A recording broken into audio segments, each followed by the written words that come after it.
I'm about to tell you something that if you want to overcome binge eating or emotional eating, you might find deeply annoying. Because I have to tell you that a crucial part of overcoming these eating issues is being nicer to yourself.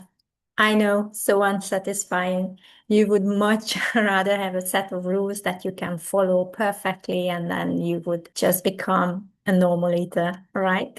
And here we are talking about self-compassion, because if shaming yourself worked, you wouldn't be here right now, right? But it's not going to be a love yourself more pep talk. I'm going to show you how shame keeps you stuck and how to actually create change. Because most people, including me in the past, believe that you have to be really hard on yourself to stop binge eating or any eating issues, right? You might think that if I don't shame myself, I will completely lose control. Or if I go easy on myself, I will never change.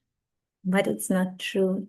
It's not true. It sounds logical, but it's not true. Research on shame, including Brené Brown's work, shows that shame doesn't create accountability. It actually creates a shutdown in your brain and your nervous system. It narrows your thinking, drains emotional capacity, and greatly increases avoidance and impulsive coping, which means that you can't think clearly and you react impulsively, driven by your emotions instead of responding, right?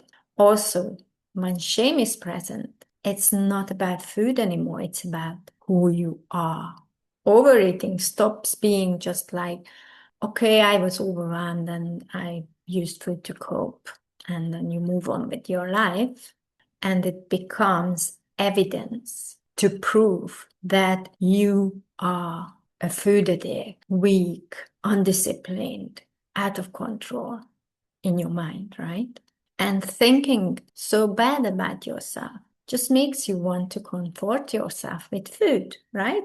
Or you want to quickly compensate for it with either purging the food or going on a strict diet next day or exercising like crazy, which then just result in further binging in the future. So if you ever binge because you felt bad about binging, that's the shame loop. And no amount of self-punishment will change that.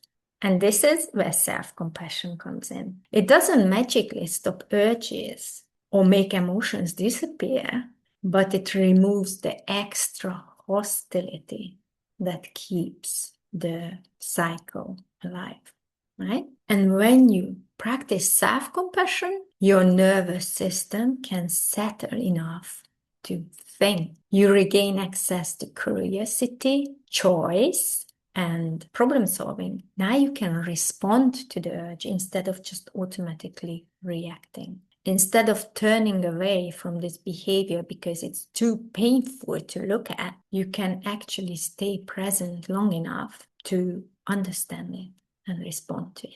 When shame softens, eating patterns become so much easier to work with because you are not fighting yourself anymore. And now you may say that, but what if I start being nice to myself just means that I let myself off the hook or lower my standards? My answer is no, it doesn't mean that.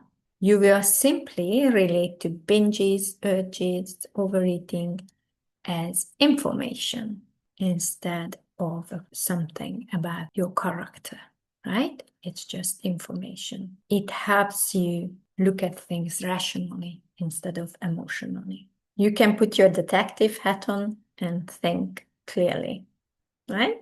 And before you say that, okay, Rita, you convinced me, I want to be more compassionate with myself, but I've been trying it for decades and I couldn't. Fair enough. Because if you think about being nicer to yourself as a switch that you should have flipped by now, it's a terrible advice, right? It doesn't work like that. Self-compassion is a repetitive practice. It's a skill. It's like learning a language. You learn new things, you forget, you revert, and sometimes in stressful situations, you default to your old dialect of criticizing yourself, right? And the thing is that most of us were not taught how to be kind to ourselves, especially not around food. But before I show you how to practice this, how to do it, I just quickly would like to remind you that this is the kind of work that we will do in the Outgrown group coaching program. And this is the kind of work I've been doing with my private clients for 3 years. So this group coaching program is completely new. I had only private clients so far. So I'm really excited about it. And we will start in March. So if you are interested, check out the link in the description or just comment group. And I can also copy the link there for you. Now let me show you how practicing self-compassion can look like. So instead of asking yourself, what is wrong with me? Why am I keep doing this? Why can't I stop? Try asking, what do I need right now? What would make this moment easier? And even if some part of you still believes that something is wrong with you, that doesn't matter, because this interruption matters, right?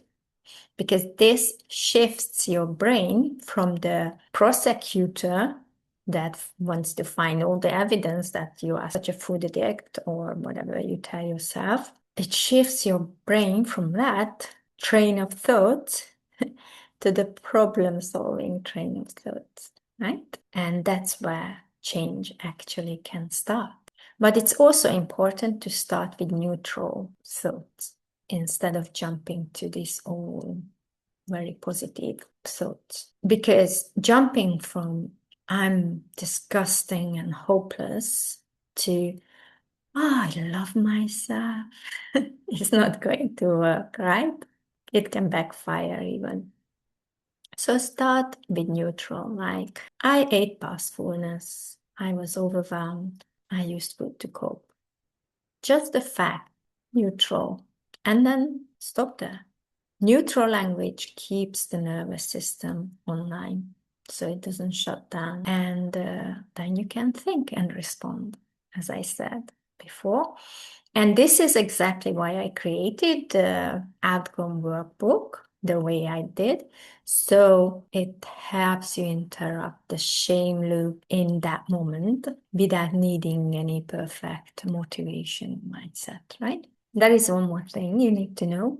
If self-compassion feels wrong, unsafe, or even irresponsible, that's normal because you've got here where you are now by being hard on yourself.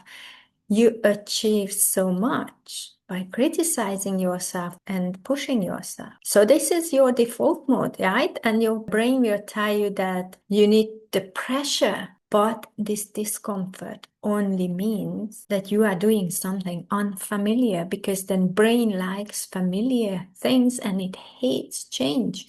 So it will come up with all these thoughts and feelings to stop you. But don't believe it. Because if being hard on yourself around food helped, you wouldn't be here right now, right? But you don't have to be positive all the time. You can feel disappointed or upset after eating more than you wanted. It's okay, but don't amplify this feeling by attaching stories to it. You can just say, I feel bad about this. And that's done. You move on with your life. But when you start attaching stories like I feel bad about this, and then I'm bad, and I will never change, I'm useless, I'm a food addict, then it's the shame talking, right? You don't have to do any complicated things. You just notice it when a feeling turns into an evidence about your identity and interrupt it. Just interrupt it as I explained it before. And over time, this interruption loosens shame's grip. And with less shame, change starts feeling possible. You will see. And if this resonated with you, you can start with the Outgrown workbook to learn more about this and practice it. practice this and all the other things that I teach in the workbook. And if you are ready for the real support, the guided change, keep an eye on the outgrown group coaching cohort that we start in March, probably on the 10th, but we'll see. You can already register. The link is in the description. So see you soon.